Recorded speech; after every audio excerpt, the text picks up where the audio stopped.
So, I'm recording from someone else's room right now, and it is way better put together than mine. Like, it kind of makes me think I should get my shit together as long as we are in this situation, because the recording space in your room is nice, has that sort of looking directly across each other thing. And in here, At it's the table and shit. Yeah. yeah, the table and shit. And here, I am just looking at just a wall that feels very radio, like it's full of just band name stickers and little bits of art. My room is full of weapons and clothing, and that's good for making like a package for certain, I don't know, religious extremist groups or something, but not I don't know, it doesn't stir the creative soul as much. I've been thinking that my little recording space, otherwise known as the breakfast table, if I got some soundproofing, sort of like the setup that Brian Alvarez has, that's what I think I'm looking for here. We could That'd be pretty cool. That'd be pretty have a cool. You little could bit also more- get have a little drunk better and do quality. kip-ups. I could get drunk and do kip ups and probably injure myself horribly in the attempt. And unfortunately, it'd only be funny for Morgan because no one would be able to see it. Well, I don't know, you're generically fit, though, and as a breakdancer, or is it former at this point? I don't know. But as a breakdancer, I can tell you that is definitely in the easier than it looks category of movement. Tell that to Alexa Bliss. Well, yes, that is in fact She's true. in way better shape than I am.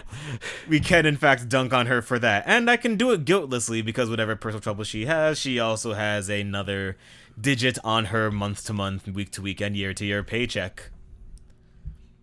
Maybe two. Maybe two. Though I guess no one's ever DM'd me Probably their penis. That's definitely not something in my life.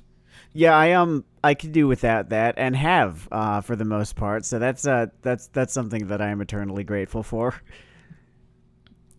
I think I remember the only time I got an unsolicited offer of nudes or anything from someone who I had not been about with. My eyes narrowed like someone was trying to sell me a free car on the fucking street. Which police organization are you with? See, that happens every time my paycheck is a little bit heavier than it should be. Instead of being happy about it, I'm thinking, oh, fuck, was some fucking tax thing got fucked up? I bet it did. And it's like, oh god, is this like a stealth promotion? Is there some new task you want me to do? Am I responsible for more fucking outcomes? I don't love being in that place. That sort of brain space that you get in where when fortunate things happen, you're suspicious of them. I like not to look gift horses in the mouth, certainly, but I have a natural sort of suspicion. Call it, I don't know, healthy skepticism. Yeah, and it's weird because there are so many situations in society where it's not healthy, but you can't help but think on some level. That's how your great grandpa got from one cave to the other without getting skewered by a triceratops. Okay, saber-tooth tiger, I know we didn't run around at the same time as the dinosaurs. I'm not a young Earth creationist. Or fuck, maybe I was at some point. My family was Baptist. I don't remember what kind of wacky shit they told me coming up. I'm just wondering what kind of weird-ass fucking zoo my great-great-great-grandfather in somewhere, in the late 1800s was running around in, where they still had saber-toothed tigers. No. Our great-great-great-grandparents lived for 1,000 years. Like Methuselah or a second Bible person. That's how it works. I think pretty much everyone in Genesis, if I've got it right. I think if you do the math, the average age for the Bible character during the whole begat thing, somewhere upwards of 150 to 100 years or so. Didn't you go through the academic Bible kind of phase? Yeah, it was fucking awesome. It's the Bible itself as a book, as a story, endlessly fascinating. Especially when it is read as sort of a historical text, and not a historical text as in the things recorded in this book are part of history or are recordings of history, but rather the things recorded in this book are oral history that was recorded, however many generations after the fact as it had been passed around, right? And sort of gives Cool. one an insight on the people of the day. like Exodus, right? Seems to be a fifth, sixth, seventh, eighth, ninth, 10th hand recording of the Bronze Age collapse. Maybe I might have the dates right on that. I might not. But the Bronze Age collapse is very interesting. I have some vaguely semi-accurate information on it from Extra History, you know, one of those little topics I covered before the whole sexual harassment hobby came out. I read a book about it. I cannot remember what the hell it was called, but unfortunately, there's this thing in history and in just a whole lot of stuff where you like to imagine a smoking gun, right? Like the Bronze Age civilizations collapsed because of this reason, and unfortunately, what we do know about the time is that it was like 12 reasons, and that was, 10 too many. Yeah, history does like to pull those little pranks on you. It's fascinating, right? It's like fascinating and spooky, just the idea of these four major civilizations just like that. And so you want there to be one weird fucking cause that no one ever thought of, but it's no, unfortunately, there was famine, there was a couple volcanoes, there was some migration of peoples, disease, etc., etc. It all added up. I'm glad you got some academic insight out of the whole Bible experience. During my original break with religion, and I guess only break because it stuck. It's been ongoing. I was struck by one of the weirdest reasons to become euphoric possible, and I guess not inaccurate, but it almost feels petty compared to everything else. Mm-hmm. But I just hit that whole streak with Samson and Delilah and the killing the 1,000 people with the jawbone, right? Wait a minute. Why is this do that supposed record of reality paced out like an action movie? I mean, what is Mr. Schwarzenegger doing here in the BC? I'm trying to think where exactly I would have exited the text had I, ever. Here's the thing: I came to the Bible late. I never read it until college, right? I was not exposed to it. I was not, raised in a church-going household. So I'm trying to think. Wow, so you came to it like the reality expanded universe. More or less, yeah. I'm trying to think to the exact point in the text where one, who is familiar with tropes and such might go, wait a fucking second. I think someone wrote this. It'd be interesting to try to play that trick with other media. How long could you pass this to a human being of middling or greater intelligence as a direct record of what happened? In one of today's shows, which has a bit of a historical entrenchment, I think I could get about, I want to say 7 minutes in as a teenager before I said, okay, you're fucking with me. This is one of those episodes where we liked both shows. Yeah, it's perhaps really more nice than the other. When that happens, I don't know if it means that. I think there might be some kind of conservation between the theoretical strength and overall GDP of the economy and the strength of an anime season.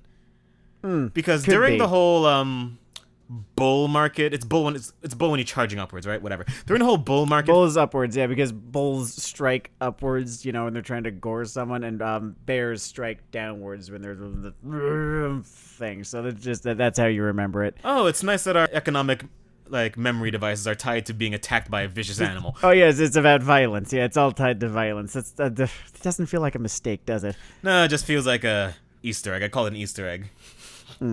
Right, so this one, I think I would make it about 7 minutes in before I said, oh, okay, you're fucking with me. This isn't how it went down. Because this one takes place in a very tense moment in Japan's history. Well, at least in the first episode, it sort of shifts over to America. It's called Appare Ranman, and it has a scene. Appare Ranman, it's probably going to be the show of the season. It is currently my show of the season out of the stuff I've seen, and it looks like a strong season overall, in my humble opinion, as a fucking acerbic radio From what I've host. seen, yeah. And considering my general dickish slant on these things, it probably means it's a very strong season. So enjoy the crop. But yes, strong season while the economy just eats rancid shit. Like and it's like, well, here's the thing: it's a great season to be inside, because literally we got 2 seconds into this thing, 2 seconds, maybe like a little bit longer. Let's not exaggerate. We got maybe about 30 seconds into this show, and realize, oh, this is special right here. Should we lay on that broad context? I guess we could. Yeah. So it's not too amazingly complicated. The whole thing is about a pretty talented, if somewhat odd, Japanese machinist and his friend, who I believe is actually just his retainer, although I could look it up. A samurai, right? Who find their way accidentally to Los Angeles without a penny to their name, wanting to return to Japan. This all takes place, I think, in the Taisho era. It seems like it's taking place somewhere in the Taisho era between 1912 and 1926, either before or after World War I, it would appear. Like just before or just after. And the idea is there's a Grand Prix, a steel ball run style race across the nation to New York. Although cars exist, so it's not horses this time. This time it's cars, so that we can have some fun wacky racer type designs going on and such. And if you were a machinist, it wouldn't really matter if it was horses. Anyway, Nay. And it's like again, a pretty simple premise, and they're just, pardon the car pun, but they're firing on all fucking cylinders in terms of the show's look, and God, it has such a look. I'll get to that in a second. Dude, lay off the puns. We're talking about a decent show. So what I want to say about the show is that it's running laps around the competitors, like. I just hope it doesn't run out of gas after the first 3 episodes. Oh yeah, I sure hope that it doesn't betray me like Darling in the Franex mobile. It's foreshadowing right there. You'll all understand later in the episode. So this thing, it's got 3 episodes out as of press time, i.e. when we watched it, what was that, Wednesday? Yesterday. Wow. My sense of time has collapsed into itself for reasons I can't imagine, and neither can anyone. Just listening. Like, I don't understand. I don't think that's happened to anyone else. You're alone in that entirely. So yeah, don't you feel alone? So I'm a fucking freak cranking in the corner of talking about anime. And so yeah, this kid's a young machinist. I guess it should be emphasized that he's sort of in that, like, he's like 2 steps short of a Dexter's Laboratory kind of character. Like, he's got a whole explicit Jules Verne influence. In fact, he literally reads a Jules Verne book. He was reading from Earth to the Moon. It was funny. While we were watching the episode, I was sort of just looking at his little workshop that he's set up in his the sort of just palace estate or castle estate that they seem to be living in Japan. I'm thinking like, oh, this is kind of like a Jules Verne thing going on here. And then like literally he pulls out the book by the author himself. I'm like, natch. It's like, we will not be riding the trains of subtlety on this one. Not particularly, no. Yeah, it's sort of a pure adventure story in that sense. It basically starts with like clear, broad archetypes and then fills them in a little with a little twist. Absolutely, and the character writing on this, it cannot be understated how strong it is. They're very voicey. Yeah, I love how in this show you can get 5 minutes of screen time from a character, and already you know who they are, where they're coming from, little things about them, what they're insecure about. Especially his retainer, a man named, Kosame, right? Kosame is an excellent straight man. Just what a fantastical, straight man or foil to Appare. So Appare is written as. Appare seems to be himself written to be on the autism spectrum. Pretty actually explicitly, in fact. In terms of his notch on that spectrum, if you remember, I don't know, maybe an Inaho, or if you're a U.S. comedy fan, remember Abed from Community? Like, that sort of wavelength on these social skills to other kind of... Yeah, no, and he's written pretty faithfully, right, to sort of... to how it kind of plays out, I guess. What I sort of appreciated with him is that his he sort of has warped sense of consequence where, you know, he will absolutely grasp and sort of understand the magnitude of physical consequences to things, right? Like, oh man, you just pulled the emergency booster. Now we're out of gas and are going to, you know, just sit here on the dead water until we desiccate. No, there's a word for this. Dehydrate. Until we dehydrate to death, right? So he can understand that, but he doesn't. The old ancient he has a hard time line. wrapping his head around the social consequences of him just kind of. Yeah, he doesn't see like the gravity of how certain things will hit other people. Like when he drops the line that, "Oh, your fiance back in Japan probably thinks you're dead," and is remarrying. Stuff like that. Yeah, thank you. And then was having a his hard time come up with a specific. Yeah, and his comrade Spyrozawa and I like his thing where occasionally when he's talking to an ally and has these moments, he'll go like, "Oh, you're a complex person." He's written. There's one thing that I wanted to sort of point out is that what happens a lot is you get a character who's sort of a half-written asshole, and sort of people will kind of just take the half-written asshole and kind of be like, oh, he's clearly, you know, written to be on the spectrum, because they don't really know what they're talking about. And sort of what's fun is running into a character who is very clearly written to be on the spectrum and intelligently written to be on the spectrum, intentionally written to be on the spectrum. Like, it's a difference between Appare here and Oh, we're searching through a world of shitball characters like, okay. And Jotaro Kujo. I was gonna go fucking mean and talk about fucking Bing Bong or something, but that works. Oh sure, and I mean like Bing Bong is just a poorly written character who is on the spectrum, right? Written by people who do not understand it and have not done the research. Jotaro, right, is just, you know, kind of a prick, and fans sort of read him the way that they did, and fans just decided that the Clint Eastwood routine means autistic spectrum disorder, which I'm not sure that's how that fucking works. It's a very holistic reading of the character, to be certain, and, you know, Araki was like, yeah, okay, whatever. Okay, I thought it was sort of a pissed off cowboy, but, you know, you kids do what you're gonna do. Though I guess that sort of speaks to the almost desire for representation on that front. Like, I'm always reminded of everyone's crack theory that fucking Gatsby was black in that book, which, I don't know, I feel like he might not have played that card so close to vest that you have to invent it from whole cloth. That's what we call a pretty basic physical detail. I mean, there was a book I remember that pulled a bait and switch and not revealing its core character was black until the end. I read it. It was called The Pickup, and this was this old it was sort of like a noir book. Yeah, so yeah, it was a Charles Wilford job, right? And the whole thing is this whole depressing narrative about this guy who ends up in this completely fucked up relationship, commits a crime, goes to jail, is going to be executed.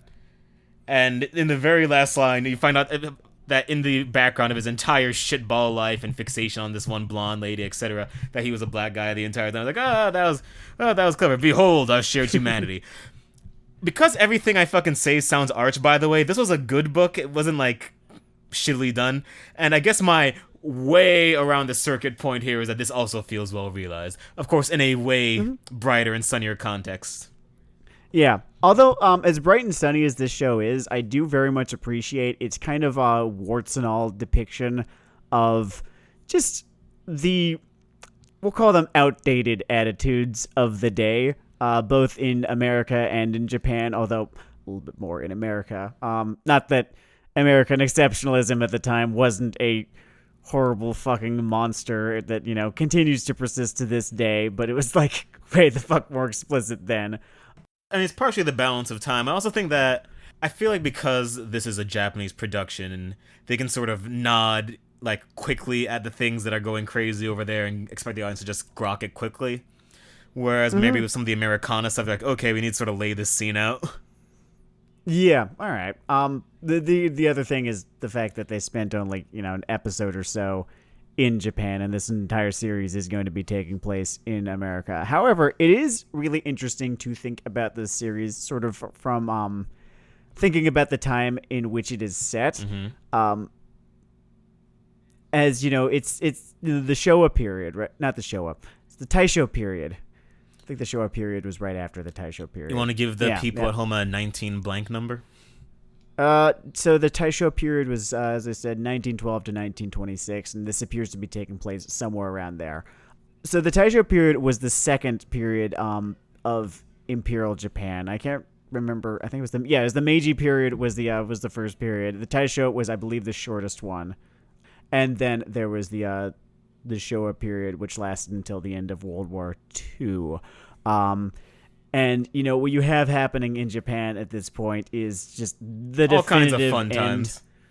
Yeah, it's like the definitive end of the samurai period. Although I actually feel like the definitive end of the samurai period happened before the turn of the century. There might be some anachronisms happening in this show now that I'm thinking about it. It seems I'm like pretty sure with the sort of frenetic energy it has, I could imagine them playing fast and loose with some stuff. Yeah. Although what I like is that sort of uncertainty that Kasame is sort of racked with, right? As he is, a samurai, and it's 1912. Yeah, he's starting to no notice longer, that you can't shit kick your way through the world outside of Japan. It's just not a marketable skill. It wasn't even a marketable skill in Japan that I could tell. He had a little school, I guess. Yeah, he had like a dojo, and it was his nice adorable and everything like that. But he seems to be a man very unsure about his future, which I can empathize. And plays well on a nice surface level too, being thrust on this zany adventure. New adventure. It's fun and entertaining. Just how well broadcasted his various insecurities and traits are. He never has to say anything. It's just in how he acts, which I always do appreciate. Yeah, it's got that sort of early Disney movie thing on how what characters are is very clearly telegraphed and informs other things in a grokkable way, I guess. Pixar's old Shadow technique. Speaking of sort of the character archetypes, I guess we talk about the designs for a second. The designs are great. The designs are great. Like we always talk about this expression, closest without going over, like going as far as you can without the thing breaking. Real fucking close. The fucking thing was at 18 and said "hit me," and no, it was at 19 and said "hit me," and they must have been fucking drew a 2, blackmailing the dealer or something because it landed in a good place. In fact, I can only think of one element of these like explosive character designs where I look at it, I think it's too much, which is, and I know it makes me a crazy person, I'm fixated on this as I stare at them, but on the main character's face he has these things on the corners of his lips. I can't decide if that's like lipstick or blood or spirit I'm energy. really not sure what it is. What's going on there. Maybe he's a clown. I have in his absolutely off time. no idea what to make of it. Like if you look up a picture of the the release key visuals, whatever the fuck you call them, of this series, you'll see the main character's Appare's character design, and it's a lot, and I'm fine with most of it, but I'm just absolutely confounded by the little things on the corners of his mouth. I don't know what they are or what they're supposed to be. If it's just like a stylistic thing, then sure. I don't know. Maybe my ignorance is showing. Maybe they are a thing, and I just have no idea what I'm talking about. Oh yeah. Maybe like this is finally the act of bigotry that forces people to put an end to us. No, I just want to know if this is a thing, and then tell me. That's it. I wanna know. Can you show me? But what I do love about his and pretty much everyone else's character design, because this is a big sort of multinational, that's the word, multinational cast. Oh yeah, so far we have, within the first 3 episodes, we have, obviously there's an American because it's in fucking America. There's an American, you have there our is 2 Japanese guys, there is... one from Japan, one from France. We're literally just missing Argo Golsky at this point. We've just got the cast of G Gundam. Oh, and I will be ready for that. Do you remember the French it could happen. pilot on G Gundam wielded like a sword that shot roses? It's the sword that shot roses, and he had like the fucking Napoleon hat on his gun. Yeah. That show was dumb. It's like someone who... It's amazing seeing like a world tour as written by someone who... Ignorant isn't the word, but like did not really pursue knowledge of the world past high school. I love it, like, because that show and this one, especially this one, everyone seems to be from the Street Fighter version of their country. Yeah, I can see the Turbo Impact influence on this one here.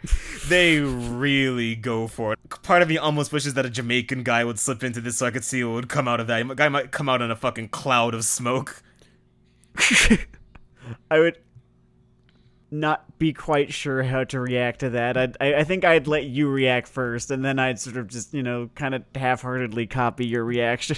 That's a good strategy. On the other hand, it's 2020, so I suggest you get offended on my behalf. And that'll just give us all something to do. Like, really liven up the weekend, you know?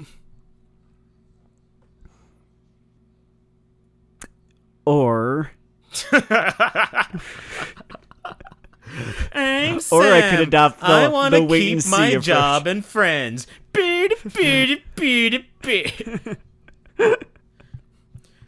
the way, I know we're talking about like a sort of frenetic mix of elements here, and it does have that, but surprisingly, it actually has a good sense of how quickly to dole these out.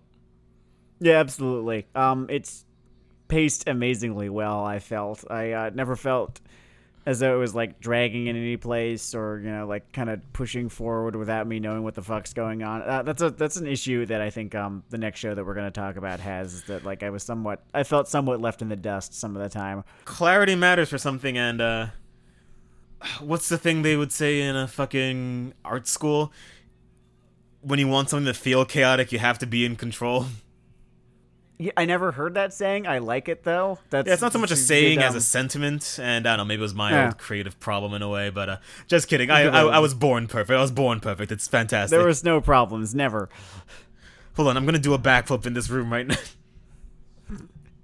Well, this is Dan's, right? It's got the floor space. Doesn't the floor do space? it. I actually can do one. Oh, that's very important information for this racing anime Denard review. can do backflips. That's vital You data. need to know that for the context. It's important. Yeah. It seems to be implied that the guy in the fucking green Joker suit can do backflips in this one. Could be. From the information that we've been able to glean from the OP.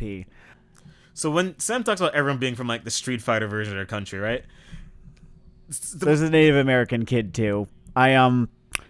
Oh yeah, we've got the whole. I'm not sure that I should be touching that one. I don't feel too amazingly like qualified to discuss if his character design, or perhaps their or even her character design. They're like they keep reacting to being called a little boy, almost as though they're being misgendered. I'm not entirely sure. I guess it remains to be seen. We are only 3 episodes in. So they can pull all kinds of wackadoo shit. We'll see where they card that one. But when I was talking about the Street Fighter thing, the French guy in particular is part of a international conglomerate called BNW.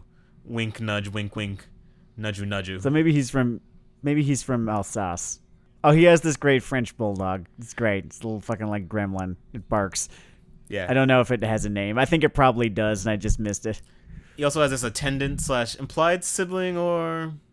I think it was mentioned that she's sort of his chaperone and is the daughter of one of the higher-ranking family servants, something like that. And there's a fun thing where she doesn't really seem to be taking all this too seriously. She pretty much jacks a Segway. Well, yeah, they're like stupid rich. He's doing this, because it pleases him. Oh, life without consequences is really something else, isn't it, darling? I think it was mentioned right before he was introduced that he had just rented out an entire wharf's worth of warehouses and told the landlord that, quote, I don't care what it costs.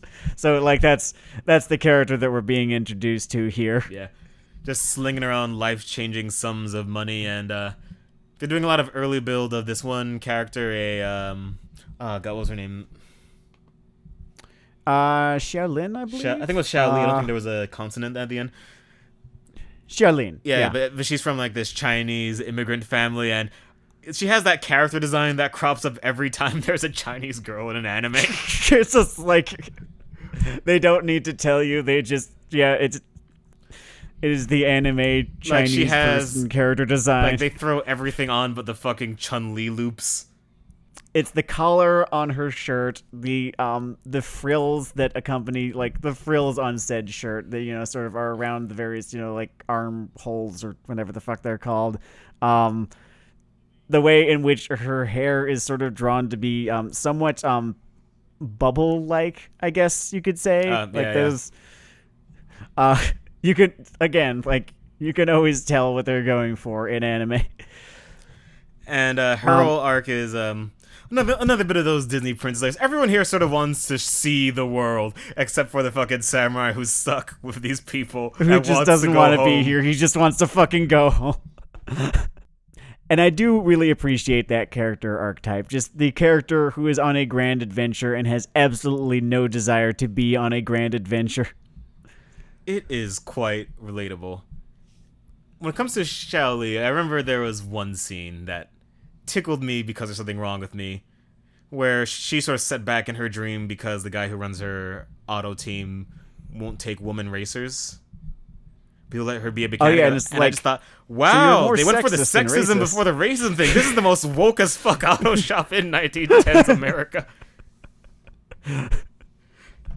I'm like wondering, I'm going back to my fucking like social studies, from my high school. I'm trying to think of like, okay, who, like in 1920, let's say this is 1920, who did American males hate more? Did they hate Chinese people more, or did they hate women more? That's a great research paper question. Like, I would give that to a high school student and ask them to pick those two you could turn it into a fucking death. position paper, just a horrible, horrible position paper. Great. Fuck it, debate team. This is why they won't let me run debate teams. I think suffrage came, a couple years after this, right? Like sometime in the 1920s. Have I got it right? I feel like it was in the 1920s. Like the suffrage movement had a whole lot to do with the temperance movement. And so, like... Oh, I imagine that the block got a little hot on that one, I remember it came, like, way the fuck later in the United States than it did in, like, most of the rest of the world. It's like, we're number one, guys. Yeah, we really like claiming that statistic. It's a habit. Nation, too. It's a hobby. It's a whole method. A weird fact, I think it was Switzerland was the last nation. It was like Switzerland, Austria, one of those Central European nations, was the last country to grant universal women's suffrage in, like, I want to say it was the 60s. Are you saying they were neutral on the matter? They definitely did not, like, take a side until, forced to. Oh, man. Don't worry, we love our Swiss viewers, listeners, whatever. All three of you. I definitely like how they do the races, the way that it's directed. It looks great. I keep abusing the word booking because I watch too much fucking wrestling, but I like the construction of the races we've seen so far. Oh, so one thing, I might have a little bit of bias here for this show, as for a really strange kind of backwards ass and kind of dumb reason. I really absolutely love stories about a large cast of characters, specifically in a big race, and just sort of how the different types of kind of insane that you have to be in order to want to do this. Oh, are you one of the 3 humans who enjoyed Rat Race? Are you a Baja man? I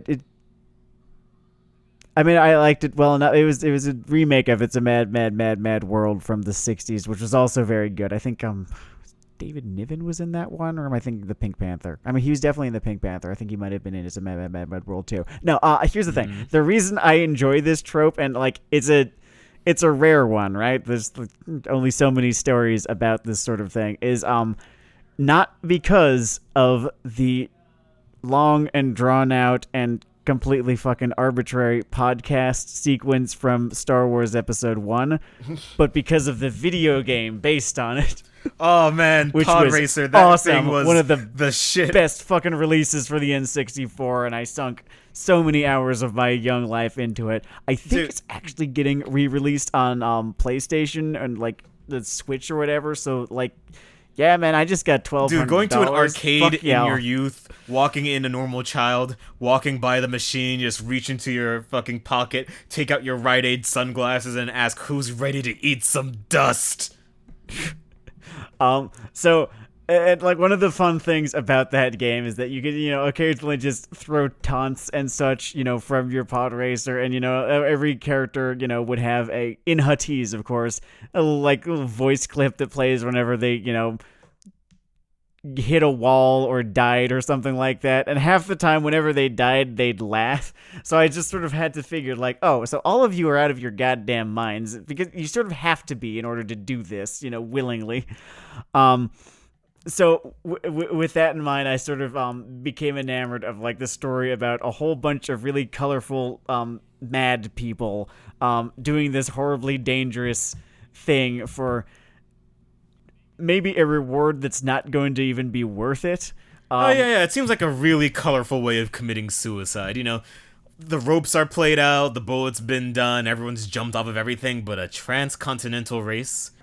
And I managed to go this far without mentioning Steel Ball Run, so there it is, Steel Ball Run. No, you haven't. We said it at the start of the fucking review. Oh, fuck, I did? Okay. Alright, so never mind. I was all smug right there, and I hadn't earned it. Great manga run, though. I recommend it. Did you know that we like JoJo here? Oh, I want it first. I'm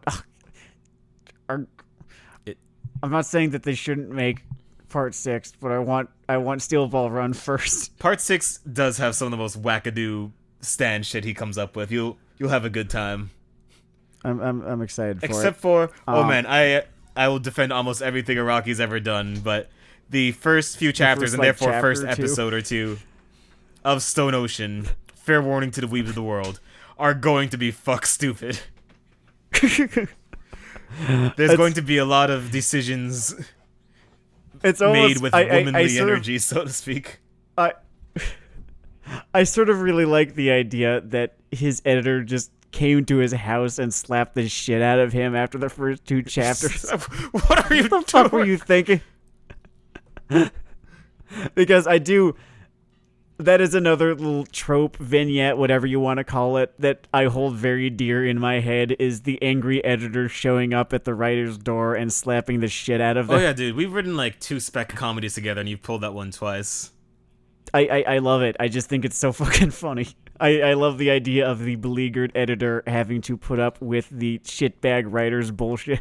Yeah, imagine. And then deciding that they're not going to. I imagine that happened to 1 or 2 writers in either A1 or Trigger after The Darling and the Fran XXX. And speaking of shitting on that one show, because I'll stop when I'm dead, we have a Trigger show on the docket. Yes, the latest Trigger show, BNA, Brand New Animal. Yeah, it's I'm trying to figure out what is the point or is not a furry show. There's before we get into Schrodinger's furriness, it just hit me. I was about to go through the whole thing. I don't see why you did the whole you know how Yahtzee Crossfire has that joke where make a vomit sound during a semicolon in a title. And then I got the very basic pun of just BNA, DNA, and all this. Yeah, it's cute. Yeah, it's a fun little pun. I'm not always a smart guy, and Trigger draws very broadly, so not getting that almost makes me feel like a sad creature, but broad concept, world of X-Men discrimination, but people turn into animals. Yeah. Near as I can tell, because it wasn't amazingly clear at first. I had to look it up. Is that in this version of Earth, right? There's just a race of animal people who have always been, near as I can tell, or near as I've read, like the Earth and the always trees, been and have just sort of been outed, I guess, to the world as having existed, and the world reacted, not great to this. So they have their own city called Anima City, which, I don't know, I've been around enough Final Fantasy in my life where it does not come across as like a portmanteau of animal and city. It just comes across as, anima. My favorite of those, by the way, like all the anima, aeons, whatever things, was there was one called Yojimbo in Final Fantasy X that you could pay money for him to clean up for you. And that is one of the best currency sinks anyone has ever come up with in a video game. I remember playing Final Fantasy X and playing the summoner. Yuna. Yuna, right? Yeah, she was the summoner, right? And then like summoning the wrath of 10 different gods against this one shitty little fucking like miniature, 15-foot tall mecha or whatever, right? It's not like someone's it's not even BMW. that amazingly. It's like someone's BMW and like 10 different fucking gods couldn't get the job done. Level scaling is great. Against this fucking thing, but I'm getting off topics. The pros of this show, right? Oh, and like it's a mystery. It's a kind of crime mystery sort of thing. The main character is recently, she has recently discovered that she is a beastkin, whatever. There's some this whole translation stuff, almost coming out kind of thing going, or there sort of isn't because or there's not. Okay, well we'll get to that. Hold on, I want to hold off. I want to tackle the pros before we get to the cons because because we did overall enjoy this one, and I think it's going places. Yeah, I did like it. It has a lot of Trigger's usual strengths in terms of so we're just full on in the pros now. I'm just going into it, but everything is very distinct in terms of style. Like it doesn't look like a copy paste of one of their old shows, but definitely has a lot of the sort of tricks they like to use from the Dead Leaves director. I always forget his name, but we directed like Dead Leaves, Kill la Kill, all that business. Give me 1 sec. I've actually got the Wikipedia page open for this. Yoshinari. I believe that's or at least that's one for this series. I don't think he was actually involved. Oh wait, yeah, this one is this guy was more involved in Gurren Lagann and Little Witch Academia. Again, two other things known for how they look. Kazuki Nakashima. Yeah. Yes. I guess they all share a like little yeah, black this is a really fucking good looking show. It loves its reds and blues above all else. And it makes for a fun, really kind of like noir-ish, cyberpunk-ish kind of. Oh yeah, it's got that aesthetic. magenta neon thing that's very in right now, and it does it well. Exactly. Yeah. I'm into that. Like the character designs. It's got a that whole thing lot. where when there's a fight, you lean in because you're gonna see some nice shots. Oh yeah, it's got like that thing that I'm always fucking saying, where like whenever there's violence that occurs, it's got fucking weight to it. Like you kind of fucking believe every time a fucking punch lands, and you kind of feel that happens, right? I'm pretty into that.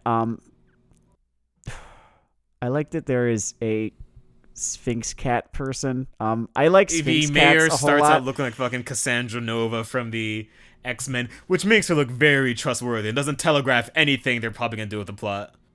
It makes me a little bit suspicious because I saw her character, I saw her delivering her lines, and she's a Sphinx cat person, and as I was saying, I fucking love those things. Yeah. They're so fucking ugly.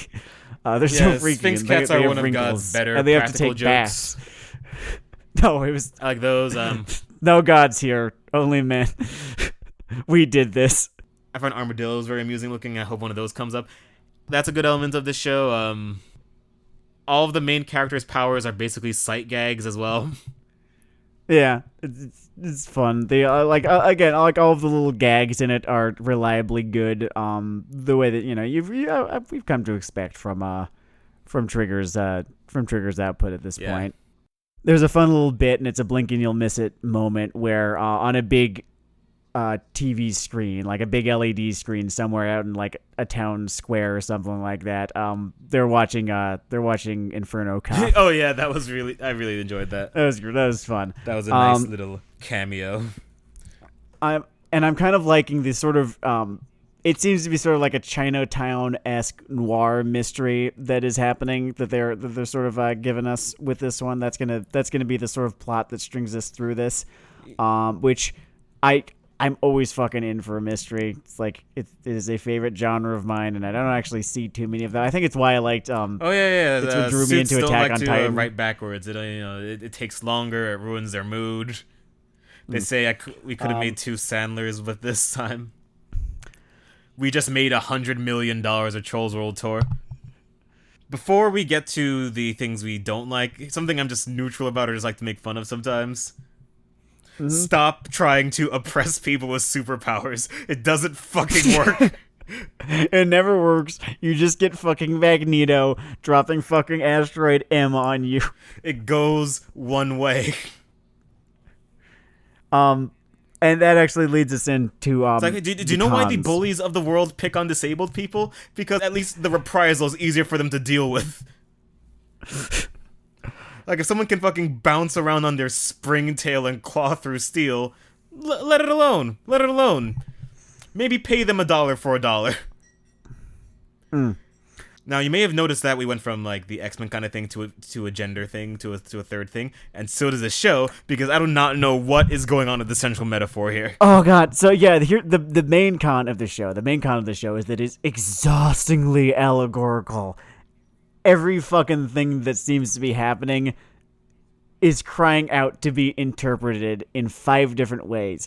And you've got people acting in a way that is coded to be, you know, some action that some, you know, member of some, you know, minority group acts or is acted upon by, you know, some bigot or another.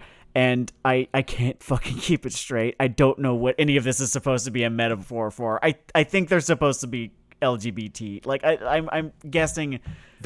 I'm guessing that the Beastkin are supposed to be a metaphor for the LGBTQ population. That is the well they start in and the one they draw through most commonly, but every now and then they will just dime-stop, multi-track drift into fucking racial territory or...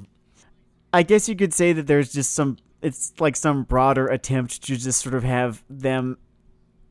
to just have them represent, you know, any given oppressed group, but you have to be fucking careful with that, because there's a whole lot of fucking moving targets involved with oppressed groups and with allegory in general. And if you use all of the shorthand that the show is using, I mean, the first and most obvious and fastest consequence you run into is that it gets, like, amazingly difficult to follow. Yeah. I actually think I had to, I just sort of go back and, I think I watched one of the episodes again. I watched one of the episodes again because I was so trying to follow like what they were trying to say that I missed like half of what happened in that. Never thought you'd need episode. Cliff's Notes for a trigger show, huh? Right? So maybe I'm just a fucking moron. We could be morons. It's not outside of the realm possibility. I could just be a moron, but I feel like this sort of deep metaphor and allegory that this show is, you know, sort of just absolutely like they layered it on like so fucking thick that it spills out the back of the sandwich while you're eating it. It makes it sometimes kind of exhausting to watch. I think what happens, or this is my private fucking writing theory, I think when it comes to allegories, there's a spectrum of risk, right? Mm-hmm. And basically, when you run the risk of either just sitting on the nose until it breaks on a topic, or hitting the nonsense thing. And this one tilts a little towards nonsense. Not totally. Still a fun show. Still has, like... Yeah, I definitely ideas, say that it has themes. more good things than bad. And like, I think I'm on this show's side. Like, I'm pretty sure I'm on the show's side. Like, it seems to... Like, the core conceit seems to be bigotry is bad. And I'm like, all right, I'm with you there. It's like, you know... We can come together. You're also there. trying to tell me 15 different other things, and I'm actually having a hard time keeping track of those little conceits there. Not conceits. Thank you, BNA. Those, I also am against both pogroms and human trafficking. Taking the big I don't know. stand. I think, like, I'm not going to say that this series is trying to score cheap heat or anything like that. No, like. This is an appropriate time in history for a show like this. Yeah, it just keeps fucking happening. Unfortunately, every time in history is an appropriate time for a show like this. Yeah.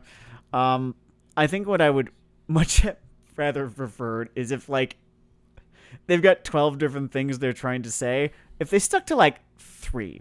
If they stuck to 3 for this show, and focused on those things, right? And did not code everything to be everything. Like, every single line of dialogue, it feels like, in this show, is coded one of 12 different ways to sort of evoke one of 12 different real-world things and problems and, you know, feelings and sentiments, right? And that is what makes it so confusing for me, at the very least, to follow. Yeah, there's a real kaleidoscope of meaning thing happened, and I know how it fucking happened. I know why it's like this. Do you know why it's like this? It's you and me. It's our fucking fault. Because every time we watch a Trigger show, it's like, look at the sugar kid in the back, and now they're here seething and saying, this show has meaning. It's saying things. You hear me, you fucks? It's saying all the things. This is literature. It's saying 15 things. And we blink at them twice, and then say, heh, fight scene, key animation, go burr. And that's what worries me about this show, right? Is that this show, it's about things, and A and T in about things are capitalized here. It is a show that is about things, and that worries me because the last time Trigger made a show that was about things, it ended up in space. Doing like dumbass Gurren Lagann shit, and everyone felt betrayed, and it was stupid, and it was remembered as one of the biggest fucking like I have seldom fucking seen log plume drops in quality. I've seldom seen a cock up like that. Like they opened with fucking Ava X Never Let Me Go and ended with like someone giving a third-hand description of the endings of Ava and Gurren Lagann after 3 shots of absinthe. And then they started doing kip-ups. I'm trying to trace a line from Gurren Lagann, right? Still Ganex, but we're it's the granddaddy, right? It's like it all comes from there, and of course even further back from Evangelion. So we have to sort of trace a line through those, right? From Gurren Lagann in this point, or in this case, to Kill la Kill, and Gurren Lagann and Kill la Kill seem to have worked for the same reasons. They did a few things differently in Kill la Kill than they did with Gurren Lagann, but I think the main takeaway is that everything was just kind of so fucking nuts in both series. It's kind of what helped them work. It's kind of what helped them both work as well as they did. Noise rock. On the record, I love both shows. I know few people like really do not like Gurren Lagann or Kill la Kill, and I respect them for their opinions. And when the Holy War ends, the children and the women will be spared. I've never quite understood. Well, I understand there are a few things that I can understand about not liking Kill la Kill. I don't understand why anyone doesn't like Gurren Lagann. I don't know. Have you ever woken up and thought, man, fun sucks. I hate fun. I hate fun and practitioners of fun. All of those people can get fucked. Well, here's the thing. Gurren Lagann and Kill la Kill worked for the same reasons, and then they tried to get Darling in the Franxx to work for that same reason, but you can't because you started in a completely different gear. In a completely different place. You were acting like you were going to a completely different place, and so I'm thinking like, all right, we'll go there. And then they just went back to Gurren Lagann and Kill la Kill, and we're thinking, "Oh, I'm sorry. This is like this. You can't just do that." Hey, you kids know Quentin Tarantino, right? You enjoy your Quentin Tarantino. You know, 2 of his most successful films, Kill Bill Volume 1 and Kill Bill Volume 2, some similar strengths there because they're direct sequels to each other. Mm-hmm. If he had just walked that energy right into fucking Once Upon a Time in Hollywood, and they just started the fucking sword fights. I think, and the other thing, and it kind of goes back to what I was originally saying about, this show being about things, is Exclamation point. Yes, Gurren Lagann and Kill la Kill, I really, they used a whole bunch of symbolism and such. I think they tie some odd Hindu mythology into it, like the Elite Four are based on gods of this one pantheon. I want to say it was either the Hindu or Buddhist pantheon, and that's cool and stuff like that, but there's not a whole lot beneath the surface of that show, which is fine. We were talking about it last time. Yeah, that's it's not fine. always not everything's a philosophical text. Because sometimes the Flash can be the substance, and it certainly fucking was. That was in some great terms Flash. of Gurren Lagann, which the moral of that show was believe in the me that believes in you. No. In fact, believe in the you that believes in you. And it's like okay, it's fine. Sure. It's okay. great. Cool. It's don't it's give fun. up. Fine. I'm there. Super robot. It's but beyond that, it's a very simple show, and it did a whole lot with like what it gave itself, right? And then yeah, like we were saying, Darling in the Franxx tries to kind of give itself something more, and then discovers 17 episodes in that it has no idea what to do with it. Oh man, I have not seen so a kid cry and pee like that since kindergarten, or that one frat party I went to, or this one guy at work. I'm deeply concerned. I'm deeply concerned that Brand New Animal finds that it has no idea what to do with the really super fucking heavy and loaded topics that it has decided to tackle here. And I'm hoping that they're equipped for it this time. I'm hoping that they learn from, shitting the bed as bad as they did. Turf. Oh, God. Pay money for that. I kind of want to see it. But yeah, as it stands, though, BNA is in just one character screaming to another, "Animal, it's not a feeling." Oh God! I like werewolf exclusionary beast man activist. This strikes me as one of those really well-meaning shows, and they're trying like all sorts of points for trying. Very hard, really doing all its jumping jacks. And then fucking somewhere through its runtime, it'll happen. I'm expecting it to. It'll trip the fuck over, like an accidentally really fucking problematic opinion, and like that will fucking be it. And the series will be known for that fucking faceplant that it thus does, forever after. And I don't want it to happen. I do like this show. I do want to see it succeed, but having it be this deeply about things and knowing Trigger's track record for about things, God, man, I don't know. It's like hopefully there are some survivors. It's like watching a drunk clown on the tightrope with his little unicycle, just swaying, like to and fro, and you're like it's like, oh man, is he actually? Maybe he's gonna. Seeing that fucking clown act, or at least videos of that, in my youth really taught me a lot about people and what's wrong with them. But the fate of BNA is a problem for the future. It's in a decent place for now. And like global warming, we can just pretend that wall isn't coming until we run smack dab into it.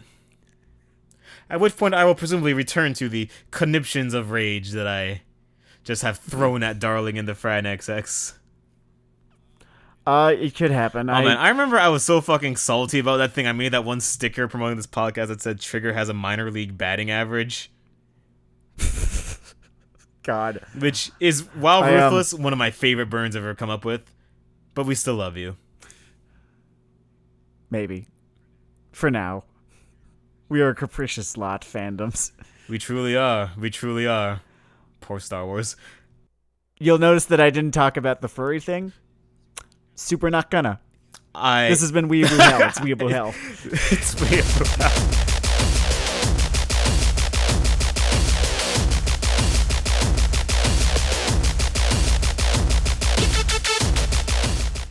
So two furries walk into a bar, right? Actually, nah. Still not doing it. Have a good one.